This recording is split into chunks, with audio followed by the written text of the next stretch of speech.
Swayam Prabha. Digital India. Educated India.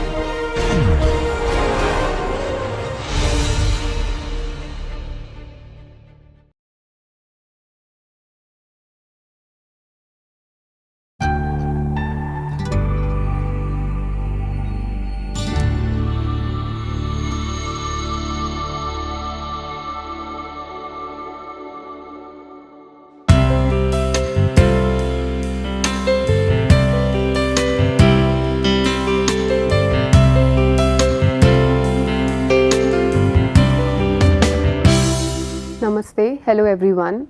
Welcome to the NPTEL course Role of Craft and Technology in Interior Architecture. Today we are going to talk about module number 28, which discusses the policies and reforms in the craft sector, specifically in the context of India.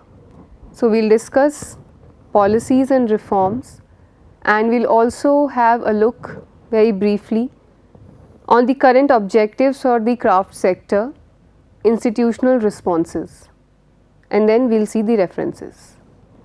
So before we really start with the policies and the reforms, like we have already discussed the overview of the craft sector and the key issues and challenges, but a small discussion, preceding to the policies, it is required. So there is a special relevance in developing countries where in some occasions crafts stand as an important source of employment. In India, crafts are the second most important, just behind agriculture. And it is important to state because it would help us establish the importance of this sector and why policies and reforms are really required at a very crucial and urgent level, and why craft has been considered also as a priority sector, for different government schemes and for the different policy making guidelines and the reforms that are coming up. This sector has been considered as a priority sector because it involves a lot of artisans and craft persons, and it generates employment for a lot of people.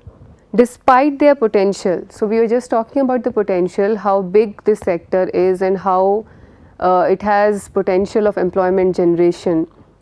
But despite their potential, there are a lot of obstacles, to their development, where they could be seen as as a set of economic activities which could generate lot of finances, GDP, and which can really develop and progress and empower the artisans and the craft persons communities. So there are a lot of schemes and there is huge potential, but somewhere the end beneficiary is not getting the benefit, and that's what we have to see.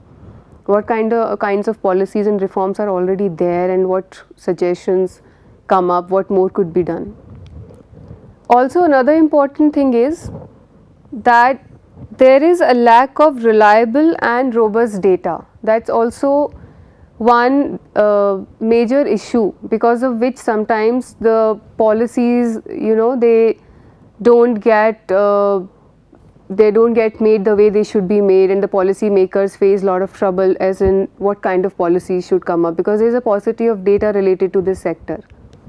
The lack of data which we were just talking about is only a reflection of other underlying problems.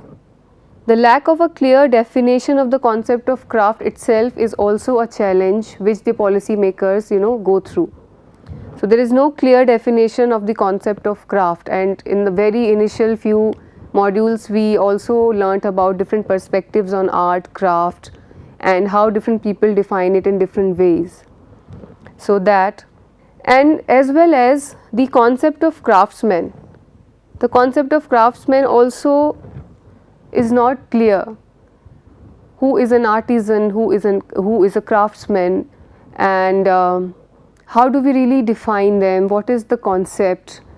And policy makers face a lot of problems because they don't really know whom they are defining these policies for, who are the end beneficiaries, and what is the concept of the artisan and the craft person. So that kind of challenge is there, and it affects the measurement of the phenomena.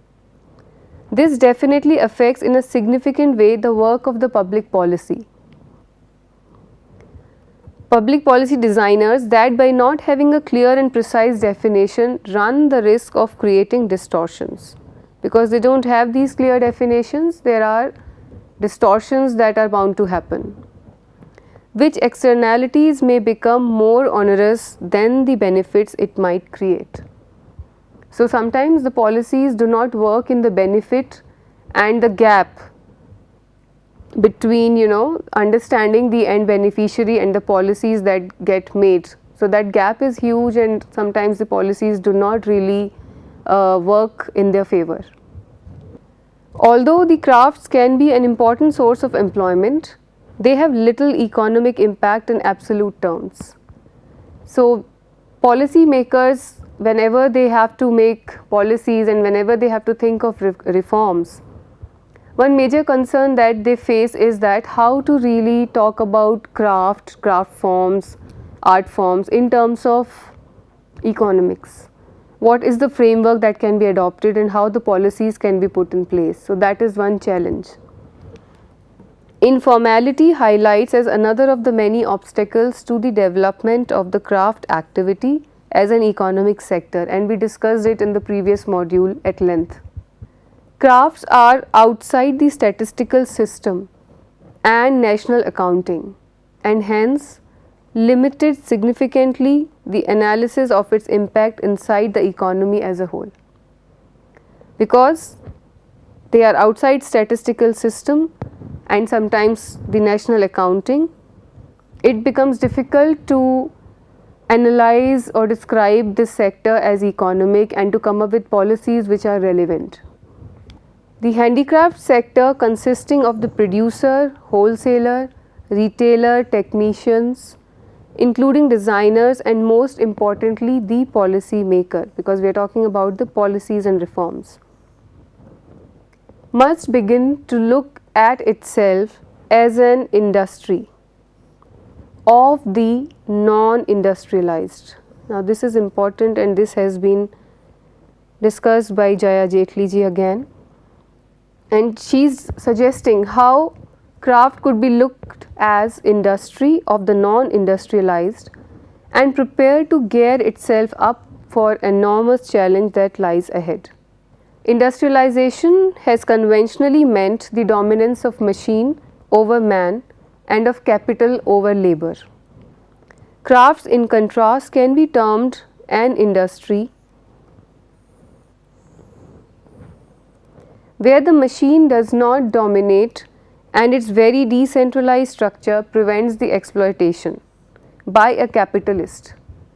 So, that is how Jaya Jetli ji sees craft as, in terms of an industry where the machine does not dominate and still the most important is the craft person or the creator, and its very decentralized structure prevents the exploitation by a capitalist.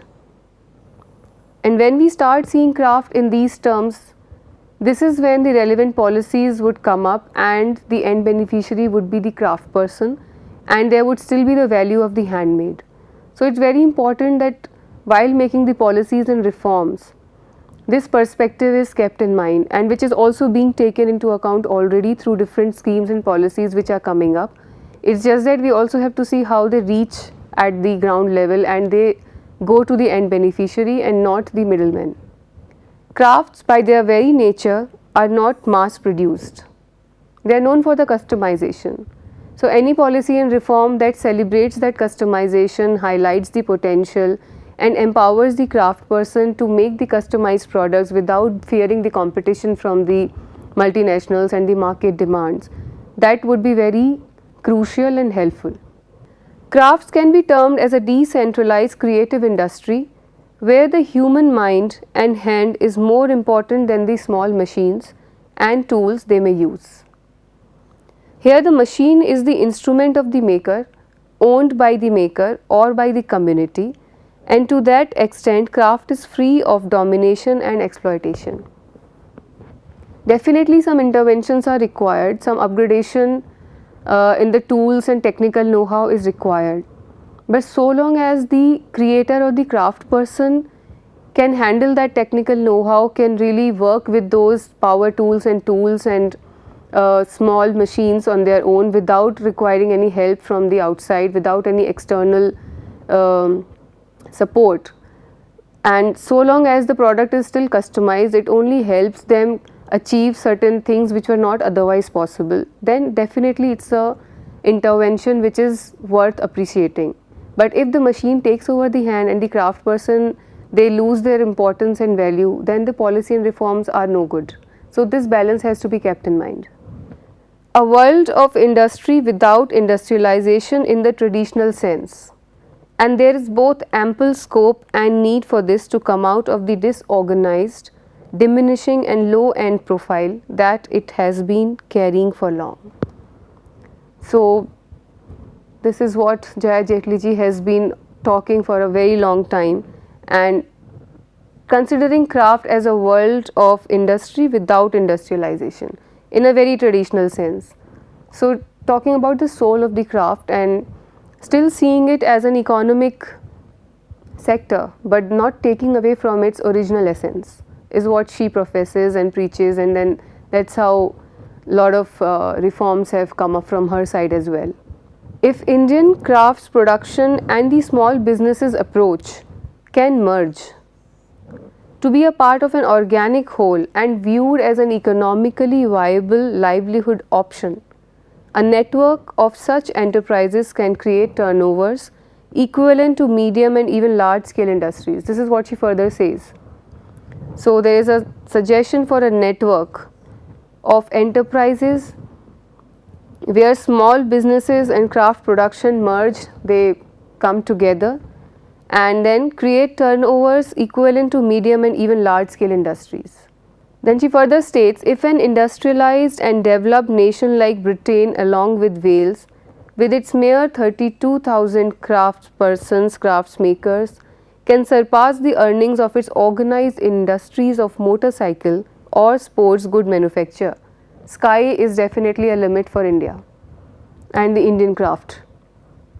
So these kinds of comparisons and discussions sometimes help put things in perspective and highlight the potential that the Indian craft person and the craft sector has, which really needs to be nourished and needs to be empowered and strengthened with the relevant and appropriate policy making. Crafts have an important role within what is referred to in international circles as the creative industries sector, and we discussed about the creative and cultural industries. So that way craft has an important role when we talk about the international circles and when we talk about the concept of creative and cultural industries. Architecture would be one of the high-end categories, and surely Bollywood's film industry is another. So we are talking about role of craft and technology in interior architecture. We have been discussing about building crafts. We have been talking how architecture, craft and art, all of these come under this large umbrella of creative and cultural industries, and how there is a huge potential also to marry them and to integrate the craft persons and artisans into the milieu of space making, to also come up with policies which encourage this thought and this concept. And of course this is happening already at individual and some organizational levels, but if it is upscaled further, this is again another opportunity and a direction where, you know, the craft could be seen as building craft in the construction industry, and there could be a lot of livelihood and employment that could be generated, and that's what again is being discussed here by the esteemed researcher. While community-wise production of crafts in their traditional form of expression may lack in creativity of a fresh kind, today many craftspeople who are being encouraged to think out of the box, either for economic reasons or even purely as an academic exercise, are less hesitant and have the self-confidence to match their talents with their counterparts from developed, industrialized and now post-industrial societies. So there are some craft persons who think out of the box, and the product is still customized and handmade, but there is a sense of innovation, there is the symphony of tradition and contemporary expression, there is an urge to learn more about new materials, and how to integrate their craft skills and the making process with those materials. So these kinds of explorations are definitely being encouraged, and they are producing good results and giving a good market to the craft person who also has this capability of being an entrepreneur, trying these innovative ideas and still not succumbing to the machine and the machine made mass produced products. So that's one crux which is to be kept in mind. Again, because we are talking about the policies and reforms and suggestions and initiatives, one of the ways to strengthen the crafts could be ensure the persistence of craft as sustainable economic activity, and another one, give it social recognition and appreciation. So if there is social recognition and appreciation, why wouldn't somebody want to do the craft practice? Like everybody says that engineering is a reputable discipline, and my kids would become doctor after they grow up. There has to be some sort of importance and recognition given to the craft sector and the handmade skills as well. One should feel proud that this is also a sector through which one contributes to nation's economy, also gives an identity, and there is a future, there is a good future, there is good scope, there are a lot of avenues of work which are associated with this sector, and education is one sector through which this kind of awareness can be promoted, and it's already happening. And the fact that we are doing a course like this which has been recognized by MHRD is itself a testimony to what I am saying. And these kinds of initiatives are definitely going to help us connect to each other and gain awareness about the craft sector and its potential, and what kind of work and research is possible, and what kind of economy generation is possible with this. The creation of an artisanal education system in which artisans share their knowledge and skills with apprentices would establish the basis to prepare future generations. And this is very interesting, and this again we are talking about education, how education is a tool to really create this kind of a network and education system and the kind of knowledge transfer. So a public policy targeted to strengthen the academic offer in crafts would give the crafts a higher formalization and professionalization. This is an interesting policy reform and the model that has been suggested, where the strengthening of academic offer in crafts is the crux and which has been given importance. Now, based on the international context, also an approach like the one that China follows could be very useful, and some researchers have discussed about it, and what they tell is that China follows this 3-step model. So there is higher education craft program which addresses the young population, the replacement generation of our crafts people. Then there is a training program for employment aimed at the unemployed population as an alternative to generate jobs. And finally, training program inside workplace aimed at current craft persons in order to professionalize and include them in the formal economy. So this is one sort of model that other countries are also following, and they are taking from the learnings and they are trying to adopt it for their craft sector, and in terms of economic understanding of the sector, and in terms of strengthening it, and in terms of giving livelihood to the craft persons and the artisans community. Now, talking about the case of Vietnam, in a small country like Vietnam, it is the trade department that promotes the entrepreneurial interests of traditional artisans, while other departments simply ensure that raw materials, fuel, and easily accessible marketing systems are provided without fuss and hassle. In a village of wood carvers, huge logs of wood in different varieties can be seen lying on the roadside, so that craftsmen do not have to travel long distances or run from pillar to post to obtain the quota of raw material needed to remain productive and without fighting the timber mafia, as they often have to in India. Now, this is again a very simple policy decision where the craft person does not have to really run here and there to procure raw material and fight the mafia and the middlemen. And this really encourages the craft persons in Vietnam to concentrate on their production, on their making, on their creativity, and not on all these activities which create a lot of troubles for craft persons in India.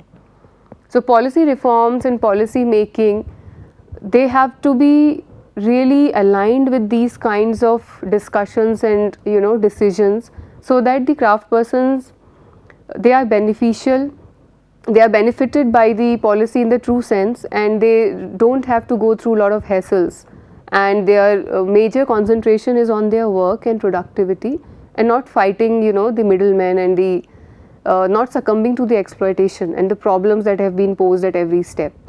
The current government is emphasizing on creative industries and labor intensive jobs. We were talking about the creative industries, and the current government is emphasizing on that. The findings of the craft economics and impact study done by the Crafts Council of India emphasize on the importance of crafts to achieve social and political stability. The major role of women suggesting a level of almost 50% and higher in key craft processes. So, the involvement of women is being emphasized, and policies are coming up which empower women to be a part of craft sector and to do a lot of work and contribute to the nation. Strong hereditary patterns as well as new mobility, considerable dynamism in adapting to change and changing patterns of remuneration, entrepreneurship and skill within craft communities. So, all these have been really highlighted by the current government and all the policies that are coming up, and it is a very welcome change, and definitely it is showing some results, and we can only hope for the better.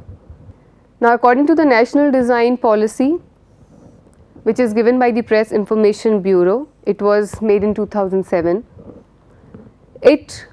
There is a vision involved with this policy, and there are a lot of suggestions that have been given. So, to prepare a platform for creative design development, design promotion and partnerships across many sectors, states and regions for integrating design with traditional and technological resources. So, there is a lot of transdisciplinary interaction and a lot of design development by networking which is being suggested here to create a sort of a platform where different people from different disciplines could converge and give their ideas and suggestions, and the designer meets the artisans and people work together. And of course, there are problems with this also, designer meets artisans.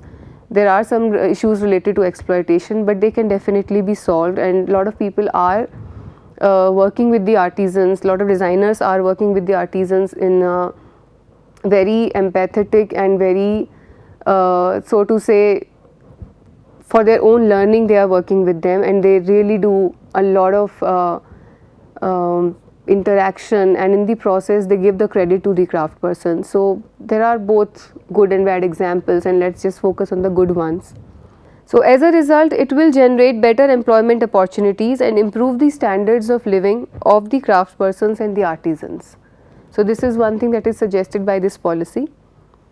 Creation of original Indian designs in products and services drawing upon India's rich art and craft traditions and cultural heritage. This is another, and it will ensure that the innovation is embedded in the ethos of the community, and it is more about value addition rather than snatching away the essence of these art, craft, cultural forms. And this is what we were discussing few slides back, that it has to really celebrate what comes from the hand, that comes from the hand maker, the person who really works on it, the owner, the creator, and the craft product is seen in its pure original form, and it also talks about the identity of our craft traditions, and it also really celebrates the artisan communities and the craftspersons communities without snatching away the credit from them.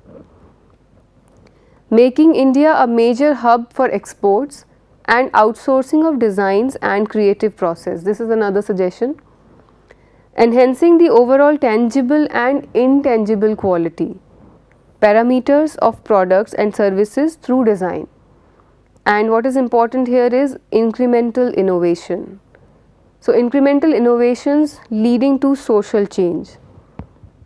So, the policy suggests that there is a possibility to go for incremental innovations by enhancing the tangible and intangible quality parameters of products and services, and it will also lead to social change, because if we go for radical innovations and change things overnight, then it is very difficult that they are comprehended in a apposite manner by the community involved and by the people who are going to benefit by it.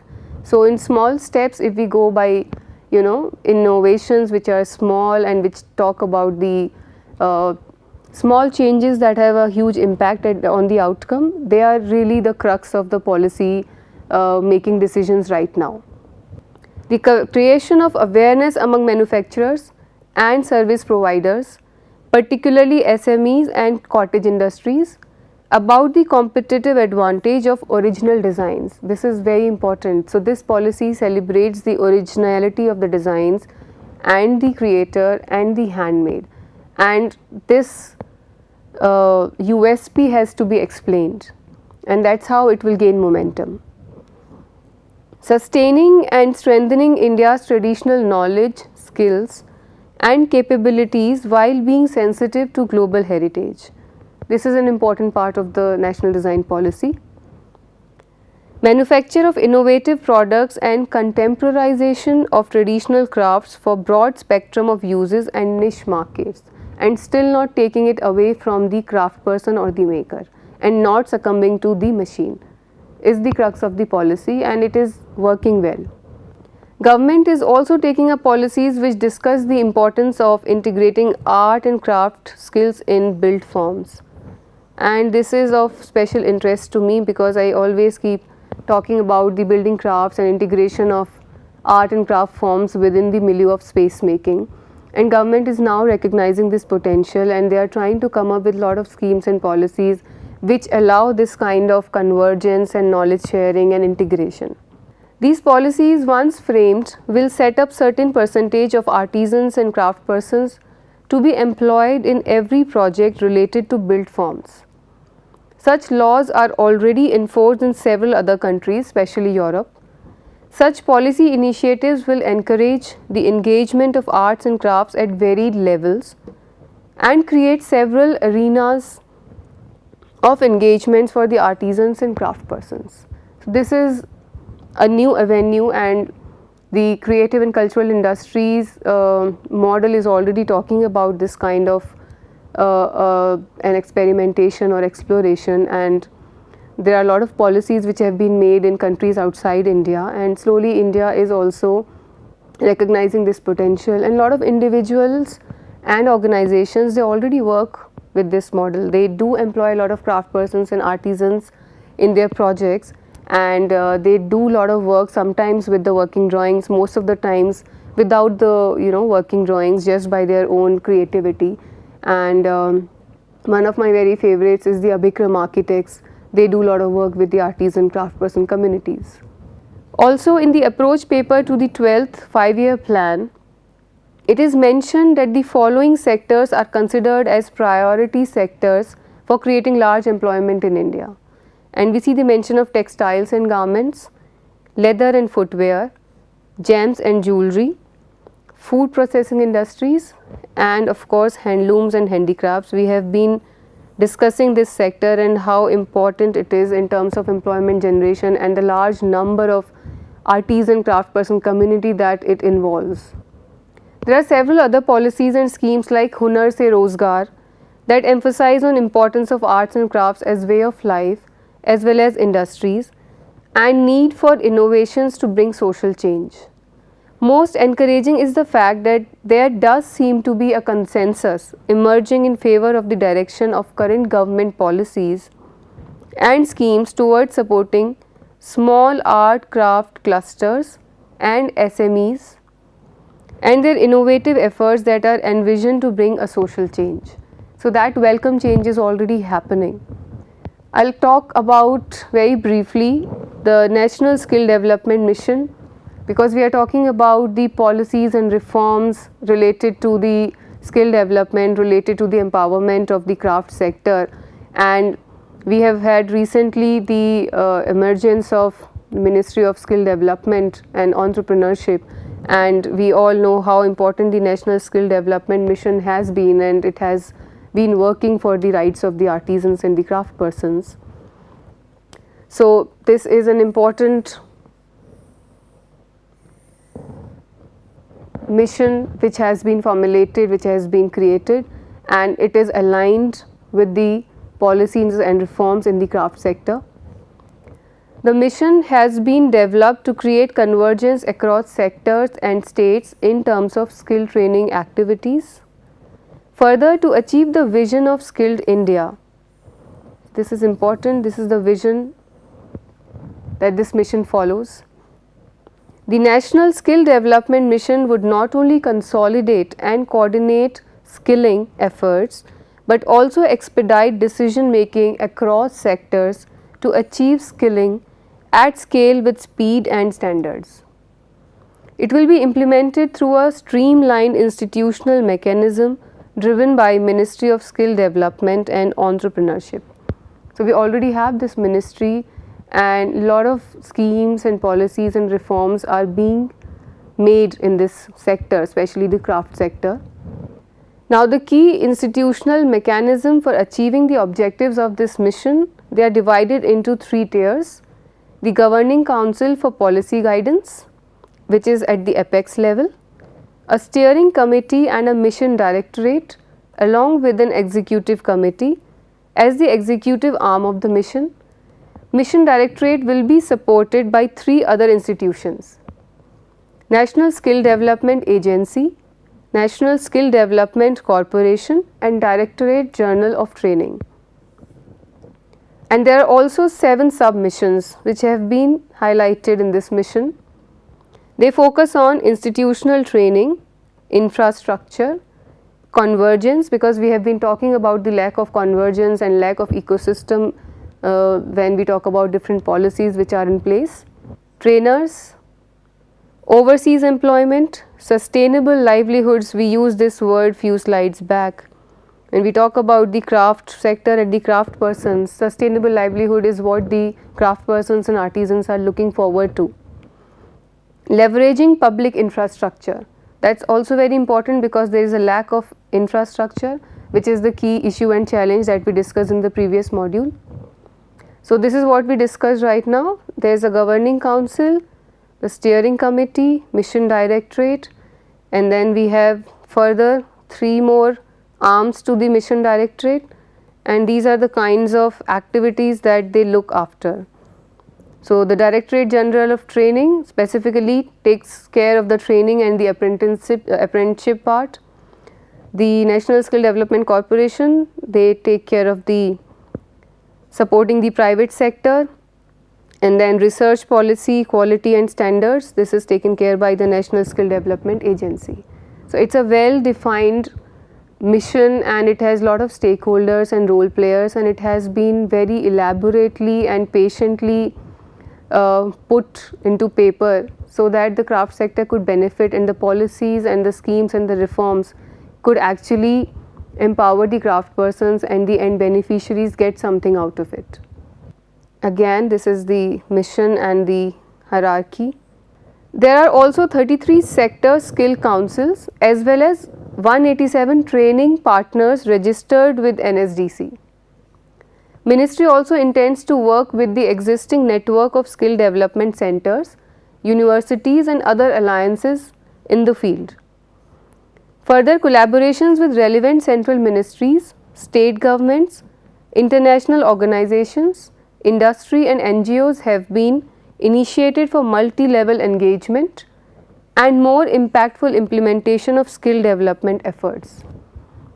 So there is already a lot of effort being made to take care of this sector, its growing demands, to take care of the key issues and challenges that have been put forth, and to come up with policies and reforms that could benefit all the stakeholders.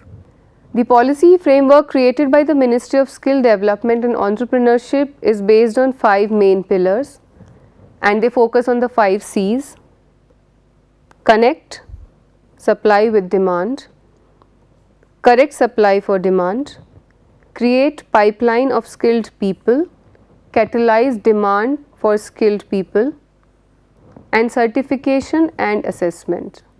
And on these 5 pillars the mission works. The export promotion scheme for handicrafts, this is another scheme. So we are talking about different schemes which have been really formulated and developed. Then there are schemes for product development which focus on the following: workshop and training program in packaging and in export, training of artists, master craftspersons and designers, workshops, seminars in India as well as abroad, selection of designers, artists for development of prototypes for exports, and invitation to foreign designers. There are more schemes which are from the Office of Development Commissioner, Handicrafts, Ministry of Textiles, and other than that there are further more schemes and policies which you might be knowing, and if you are not, then you could just see these and then do more research to find more about them. There is Baba Saheb Ambedkar Hastashilp Vikas Yojana, there is Bima Yojana for handicrafts artisans, credit guarantee scheme, comprehensive handicrafts cluster development scheme, schemes of the Handicrafts and Handlooms Export Corporation of India, and schemes of the All India Handicrafts Board. So there are many schemes. Since we saw that there are 17 ministries across which the different schemes and policies related to craft sector, they just span across them. So there are different schemes and I have just put few of them, and the list is not exhaustive and there are a lot of references towards the end, and one could just see them and research more in-depth details about these policies and schemes. Now we were talking also about creative industries. So creative industries have come to be newly represented as a significant and rapidly growing set of industries, and it is an important sector which has gained policy attention, and it has gained attention in India as well. So policy makers are talking about the creative industries, the cultural industries, and a lot of policies are coming up also focusing on these industries. Whether producing traditional or more contemporary work, the craft sector is now a significant sector in its own right, with annual turnover, here we are talking about Scotland, in Scotland of approximately £150 million, and in England and Wales again a huge number, 3 times of the previous one, and makes an important contribution to other areas of government policy also, including regional development, tourism and social policy. So we see how this sector is also influencing the policy making for the different other related connected sectors, and how in England and Wales and Scotland we see this huge turnover that is being produced, and that is how this sector is very important. It has potential and it really can contribute and is contributing to the economy of a nation, and therefore there is a lot of attention which is now being given to the policy making and reforms and the emergence of lot of schemes that could only strengthen the chances of empowering this sector more, strengthening this sector more and getting good results. Now what is the dynamic relation between creative industries and the rest of the economy? And I found this interesting paper which talks about the 4 models which are the 4 possible answers to the question that we started with, namely welfare, competition, growth and innovation. Now each of these possibilities parlays into a very different policy model. So a welfare subsidy is required, that is the one model. Standard industry policy is the another model. investment and growth policy, and innovation policy. So, there is this 4-node model and which talks about these different policy making backgrounds.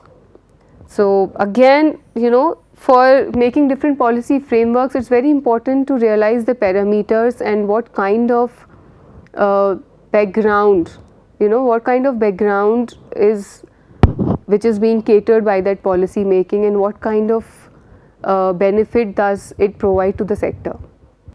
Now, just briefly I will go through some institutional responses to the current objectives for the craft sector, and we will see some slides which focus on these responses coming from CEPT University and the center that I always talk about, DICRC.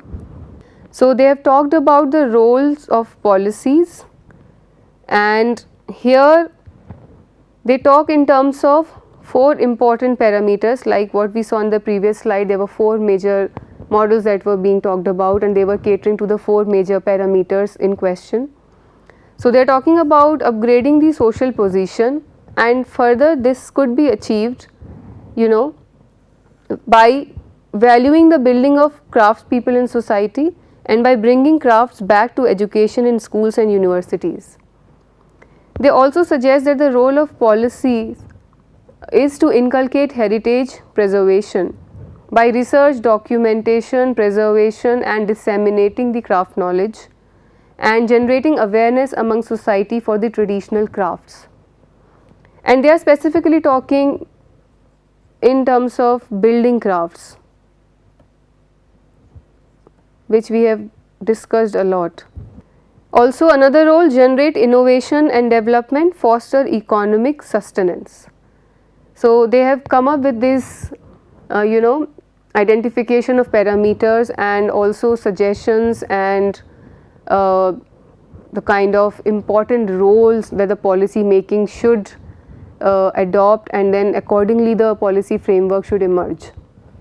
And they talk about key factors and suggestions for considerations. So, policy formation to begin with, then policy awareness, policy implementation and also policy assessment. So, lot of policy formation happens at the government and non-government level. The policy awareness needs to be really worked out, because lot of artisans and craft persons and also the people who are not from this background but are interested in this sector or somewhere are stakeholders, sometimes even they are not aware of these policies. Then of course the policy implementation, what exists on paper, how does it reach on the ground level, and then of course this is very important, how does one assess the policy, how much does it really work and what is the assessment. So these 4 steps are very important when we talk about policy making and reforms and the execution of schemes. They also talk about craft sustenance through collaborative efforts and linkages.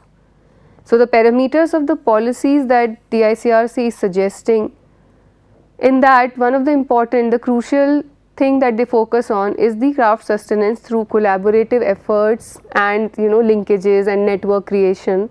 And so if craft is here at the core and it has these active linkages and all the stakeholders are connected and the strong network is formed which allows the sustenance. The ICRC talks about other key factors for consideration, and the policy parameter here in focus are the people. So when we talk about people, craftspeople database and directory. So who are these people? Until and unless there is a directory of the craftspeople and there are ways to connect to them, to know about them, to access them, how is one going to get benefit? Collaborative data collection process, free access to the craftspeople data, and skill mapping and analysis for the upgradation. So this is one thing that they have suggested. Now talking further about the key factors for consideration and taking craft knowledge as the key parameter, it is very important to understand various craft typologies and regional variations. Historical, cultural and social importance of crafts, knowledge resource dissemination through multiple mediums, and intangible oral knowledge mapping and its transfer. And they have been doing all these works, and few projects I was myself involved earlier while I was working with this center, and it's a phenomenal output. Like if we get to know about these knowledge systems and there is some mapping of the typologies and variations, it is a sort of a repository and a knowledge hub, and one gets that kind of important data, and once the data is available, the knowledge is available, there are ways to connect to the craft persons, to go to those communities, work together, create a symphony of tradition and contemporary expression, work on innovations, and come up with sort of models and products that could be really absorbed in the market, and the livelihood is generated for the craft persons and the communities involved, also recognizing the researcher or the designer who is involved in the process. So it's like an ecosystem, it's like a network with different linkages, and all the stakeholders are getting benefit out of it, and the output is like very profound and beneficial to everyone. So it's a very detailed out policy framework and set of recommendations, so I'm not going very deep into that. So seeing another factors for consideration, they talk about the value associated to the craft, and then how they really map and understand it and create repository for that. Also taking infrastructure at the center, what kind of infrastructure, the kind of workspaces need to be created for the craft persons, and how the resource sharing happens, and what are the different methods that have been adopted in the center. That's again another framework which is being followed there. And now talking about the process, again the different kinds of processes involved, the tools which go into the making, the time consumption, who all at what stage, how much work happens, and what is the duration, and what are the different methods and tools that have been adopted for this framework, and to create repositories out of it. This is another slide that discusses that. Talking about the products, traditional products, their socio-cultural importance, talking about their cultural significance, and celebrating their value in their original form, and suggesting innovations, coming up with different kinds of new innovative methods. Then talking about market, of course, which is very important when we talk about the policy making. So different kinds of markets, consumer profiles, product development, different kinds of networks which need to be put in place for marketing, and different methods that have been adopted in this center. That kind of framework is being discussed here. Then of course education is a very important tool, and integrating crafts in the formal education sector, we discussed about it in few previous slides, and theoretical and technical knowledge about crafts, and different training, and different activities being organized. Innovation which is required today to move ahead in the sector, and to come up with different forms which are now contemporary and more acceptable in the market. So mapping innovation, establishing the collaboration that generates this innovation, different kinds of applications of digital innovation for the craft, and a lot of empowerment to the craftspeople, giving them a better standard of living. So after discussing all these policy frameworks, the institutional reforms, the cases from India, and also some cases from international scenario, still one of the major challenges that we see in the Indian context is again the challenge to achieve convergence of policies and schemes to optimize production and marketing in a manner that will benefit the most vulnerable members of the value chain, that is producers and their families. So I am repeating this slide, but it's important. So somewhere in the previous slides we talked that now there is a welcome change, and government is thinking about converging policies and creating an ecosystem, and it's good that it is happening, but still, because it's a very fragmented sector and lot of policies exist across the 17 ministries under which the sector falls, there is still a lot of effort which is required to create the convergence of these policies, and to optimize them to gain benefit, and to empower the craft persons. Next time we are going to talk about the gaps, and let's quickly see the references now. So these are specifically for this lecture, which I found very important.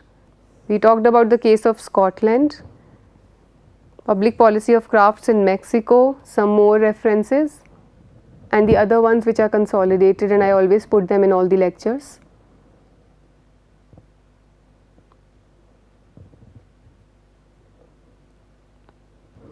Thank you.